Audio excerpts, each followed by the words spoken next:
Now we will discuss two problems from this chapter. First, example 2.1.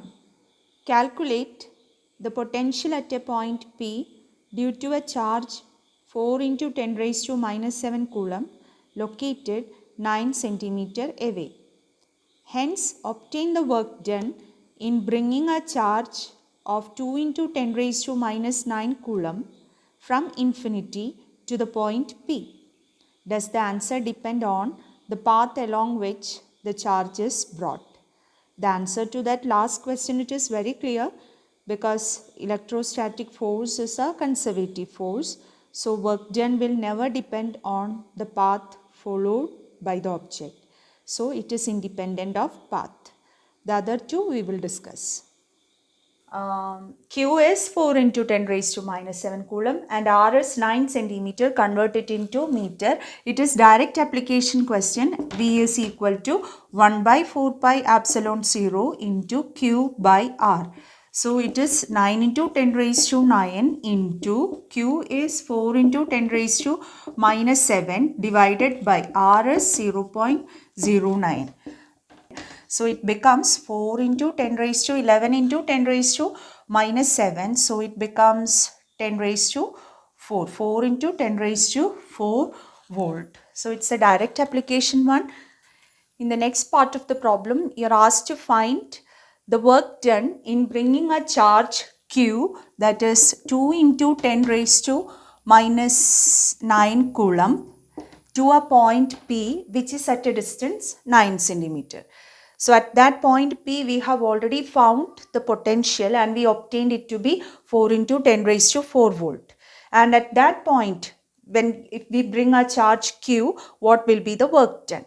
So first of all, we should find what is the relation between that work done, charge and potential. See, it directly follows from the definition of electric potential, because electric potential is the work done in bringing unit positive charge to that particular point. So what will be the work done in bringing a charge Q? So work done in bringing unit positive charge is V. So what will be the work done in bringing Q? It is QV. So work done in bringing a charge Q is Q into V, where Q is the charge and V is the potential at that particular point. So this equation is very important. Now is what remains is direct substitution, that is W equal to 2 into 10 raised to minus 9 into 4 into 10 raised to 4. So you'll get the answer to be 8 into 10 raised to minus 5 joules. That is the answer to that question. So note this equation. Now we will discuss the next point, that is potential due to system of charges. Okay. What is system of charges? It consists of more than one charge. So we consider a system of charge where you have an assembly of charges. Suppose for easiness we consider 3 charge system. Q1, Q2, Q3 are kept like this. Okay. And at a point P, we want to find the potential. The total potential at the point P we have to find. So the point P, it is at a distance R1 from Q1, R2 from Q2 and R3 from Q3. Okay, so what will be the potential at the point P? So here also we use superposition principle. The only one difference compared to what we learned in last chapter, it is this, that difference is this, that is, instead of that vector sum, we have to deal with what algebraic sum. So what will be the net potential at the point P? The net potential at the point P will be the algebraic sum of potentials due to individual charges. That means sum of potentials due to Q1, Q2 and Q3. So according to superposition principle, the total potential or the net potential at the point P due to this assembly of charges is equal to the algebraic sum of potentials due to individual charges. So we can write the total potential V is equal to what? We can write V1 plus V2 plus V3. So what is V1? Due to Q1, what will be the expression? 1 by 4 pi epsilon 0 Q1 by R1 plus what is V2? 1 by 4 pi epsilon 0 Q2 by R2 plus what is V3? 1 by 4 pi epsilon 0 Q3 by R3. So what will be our expression? Simplifying, 1 by 4 pi epsilon 0 can be taken outside, and within bracket you will have Q1 by R1 plus Q2 by R2 plus Q3 by R3 and close the bracket. Okay, so the case is this, you can extend this to any number of charges. So that many terms you will have within the bracket, Q1 by R1 plus Q2 by R2 plus etc. up to Qn by Rn. So take care, this is a scalar quantity. Potential is a scalar quantity. So it's the algebraic sum what we are taking. Now we discuss the potential due to a charged spherical shell. So in the previous chapter, we have already discussed how to find the electric field due to a charged spherical shell at an outer point, inner point and on the surface. Here we are not going for the derivation and all. By some simple statements we can reach at the expressions. It's very easy. So in the previous chapter we have already mentioned in finding electric field at an outer point that the field at an outer point behaves, or it is as if the whole charge is concentrated at the center. So if Q is the charge given to the spherical shell, the field at the outer point, it behaves as if the whole charge is kept at the center. So in the same way, we can assume the potential also to be.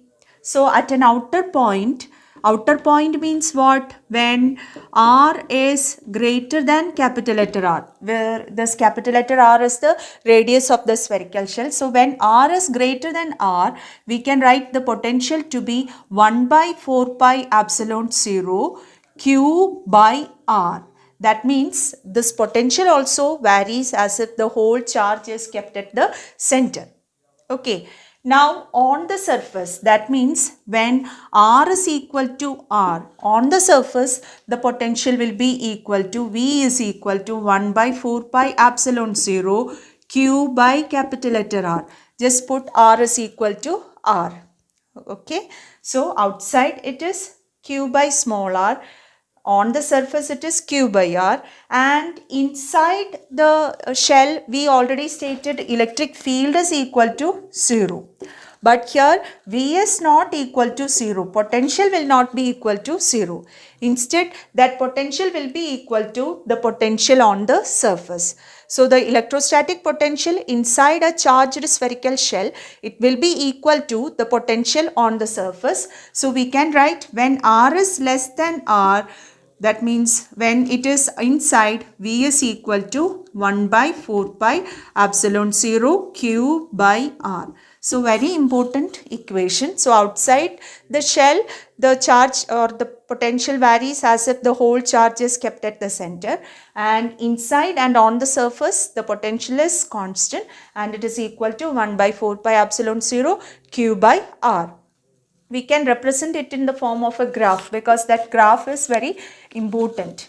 That graph comes like this. That is in the same way as we have drawn the graph for us for electric field. So R along x-axis and potential along y-axis.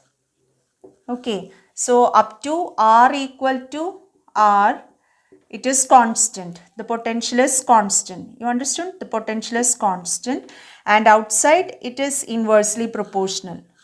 So it varies like this. So as I said in the last chapter, here also you can show. So it is constant and from there it decreases. And what is this constant value? 1 by 4 pi epsilon 0 Q by R. So both inside up to the surface the potential is constant, and thereafter, that means outside the shell, the field the potential decreases as if the whole charge is kept at the center. Now example 2.2. two charges 3 into 10 raised to minus 8 coulomb and minus 2 into 10 raised to minus 8 coulomb are located 15 centimeter apart. At what point on the line joining the two charges is the electric potential 0? Take the potential at infinity to be 0. In this problem, two charges are kept at a distance 15 centimeter and we are asked to find the position where the net potential due to these two charges is 0. Okay, so when we consider the line joining the two charges, we'll have three possibilities. With common sense, we will tell it can be, such a point can be between the two charges on this side, that means on the left side of positive charge, or on the right side of the negative charge. But in fact, actually, when the two charges are of opposite sign and unequal, then the point where the net potential is 0 lies in the vicinity of the smaller charge. Here 3 and 2. So which is smaller one? This 2. So only in the vicinity of, that means nearer to or nearer to this smaller charge you will get such a point, not nearer to bigger one. So on left side of this positive charge you will not get a point where the net potential is 0. So the only possibility is this, that is on left side of negative charge or on right side of negative charge. Okay, so first let's consider the case where that point lies on the left side of that smaller charge. So we assume that point to be P, which is at a distance x from the positive charge. From the positive charge, the distance of that point is x. So from the negative charge, it is 15 minus x.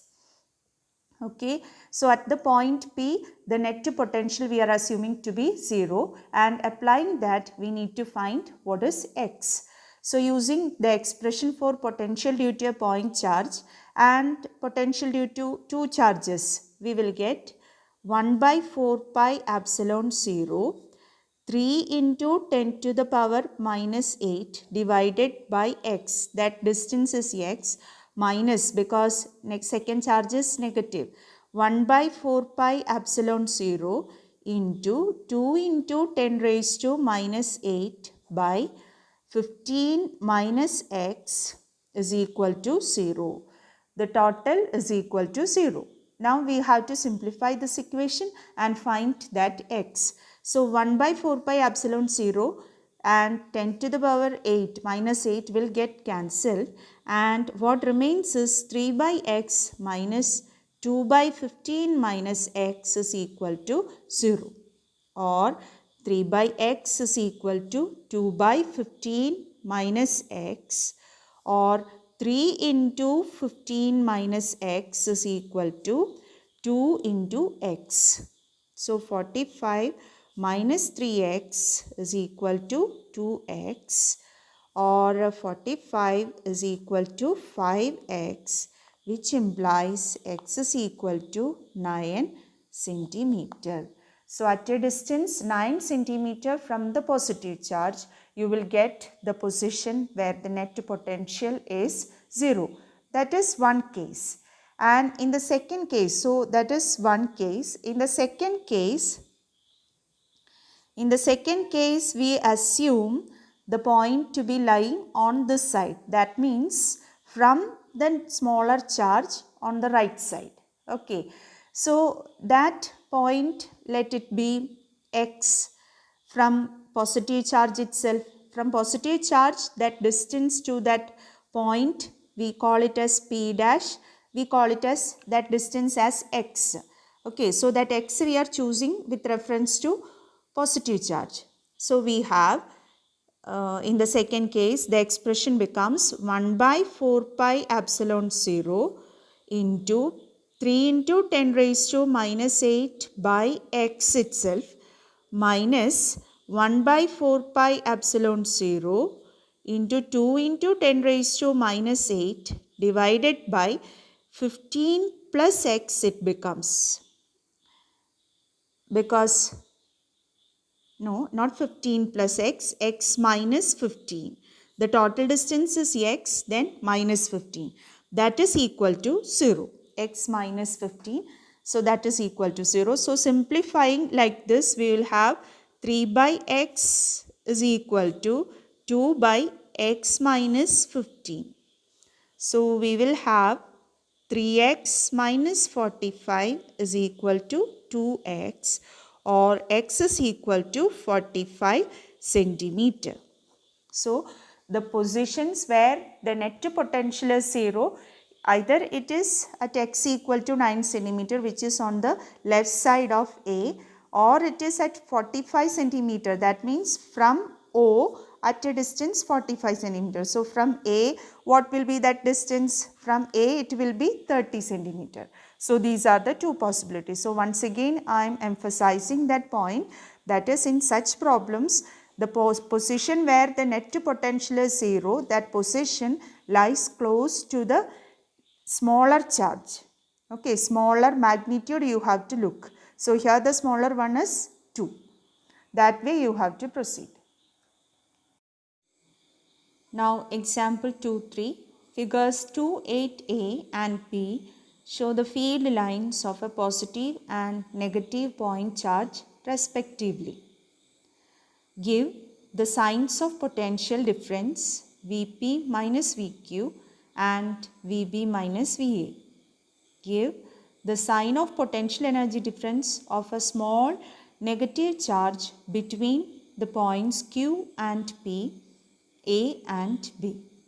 Give the sign of work done by the field in moving a small positive charge from Q to P. Give the sign of work done by the external agency in moving a small negative charge from B to A. Does the kinetic energy of a small negative charge increase or decrease in going from B to A? So in this question, the two charges are opposite, that is, one is positive charge and the other is negative charge. In the first question, it is asked, give the signs of potential difference Vp minus Vq and Vb minus Va. So in this case, that means to find Vp minus Vq, it is in the vicinity of positive charge. You know the potential due to a positive charge is 1 by 4 pi epsilon 0 Q by R. So in the case of potential, since it is a scalar quantity, I told, nothing to do with that negative sign. Negative or positive, it means positive means larger value, negative means smaller value, that's all. So since this is a positive charge, we can say that as we go away from the positive charge, the potential is decreasing. Potential decreases. So we can say potential at the point P, it is more than the potential at the point Q. So Vp minus Vq will be, what about the sign? If Vp is greater than Vq, Vp minus Vq will be positive. That is the case. Okay. Now in this case, that means we have to find Vb minus Va. So this charge is negative charge. So potential due to negative charge is negative. So we can say that. So we know as it goes away, the negative potential, it is increasing because that value is decreasing. Since the potential is negative, it is increasing. So we can say Vb will be greater than Va. Potential at B will be greater than that at A. So compare and study. When we consider positive charge, Vq is less than Vp. Here, due to negative charge, Vb is greater than Va. So in this case, Vb minus Va will be positive. So in both the case, that means in the case of first question, both the case the answers are positive. In the second question, it is asked to give the sign of potential energy difference of a small negative charge. It's given small negative charge, potential energy difference of a small negative charge between the points Q and P and A and B. So we know the potential energy is the work done in bringing a charge to a point where the potential is V. So I repeat, if you have a point, suppose that point, at that point potential is V. Okay, so what do you mean by potential? Work done in bringing unit positive charge. So what is the work done in bringing a charge Q? That work done will be equal to what? QV. In the previous problems we have done. So this work done is called as what? Work done in bringing any charge is called as what? Potential energy. So potential energy of a charge is QV. So what will be the potential energy difference? Potential energy difference will be Q into potential difference. So potential energy difference is equal to, so I write it as delta U. Potential energy difference is equal to Q into potential difference, or we can write it as Q into delta V. So first we need to find this delta V. Okay, and this Q is negative. So accordingly, whether this delta V is positive or negative, this delta U will be positive or negative. So in the first case, this negative charge is moved between the points Q and P. So we have already stated VQ is less than VP. So VQ minus VP will be negative, or here delta V is negative. Hope you followed. So what about delta U? Delta U will be equal to Q is negative into negative value. So delta U will be positive. So the potential energy difference will be positive. Okay, so that is the first case. Now one more case is given when the negative charge is moved between A and B. So when it is moved between A and B, the same logic we need to follow. So in the second case, when it is moved between A and B, here we know VB is greater than VA. So what about VA minus VB? VA minus VB will be negative because VA is less than VB. So what about the potential energy difference? So it is Q into difference in potential. So this Q is negative and delta V also is negative. So negative into negative, it will be positive. Okay, so here potential energy difference is positive. So in both the cases, potential energy difference is positive. So in the third question, it is asked to find the sign of work done by the field in moving a small positive charge from Q to P. So here Q is at a lower potential and P is at a higher potential, and a positive charge is brought. So by common sense itself we can say, when positive charge is brought closer to another positive charge, there will be force of repulsion. So work done by the field. What is the direction of field? Direction of field is outward. So force experienced by the positive charge in the presence of the field produced by this positive charge, that force will be in the outward direction. Okay, so work done. So to bring the positive charge in this direction, the opposite direction, in the opposite direction work is to be done. So force due to field is in outward direction. In this direction, the force due to field is acting. Okay, and work is done in the opposite direction to bring the charge from Q to P. So work done by the electric field is negative. Got it? Work done by the electric field is negative because force due to electric field is acting in outward direction and the displacement of the charge is in inward direction. So theta, it becomes 180 degree, and in the expression for work done, you know F dot D. F D cos theta, that theta 180 degree means cos 180 is negative, so that work done becomes negative. In the fourth question, give the sign of work done by the external agency in moving a small negative charge from B to A. From B to A, small negative charge is to be brought. So again here also there will be force of repulsion, but here the question is work done by the external agency, not the field. So work done by the external agency means the external agency has to apply a force in this direction, and here the displacement also is in the same direction. So in this case theta will be equal to 0 and the work done will be positive. In the previous case work done was negative because it was work done by the means electric field. Here the work done by the external agency is asked. Okay. Now the last question, does the kinetic energy of a small negative charge increase or decrease in going from B to A? In the case of small negative charge, from when it is moved from B to A, so two negative charges. So when the negative charge moves very close to another negative charge, what about its speed? Because of the repulsive force, its speed decreases. If the speed decreases, what about the change in kinetic energy? Kinetic energy decreases. So as the speed of the negative charge decreases, kinetic energy decreases in going from B to A.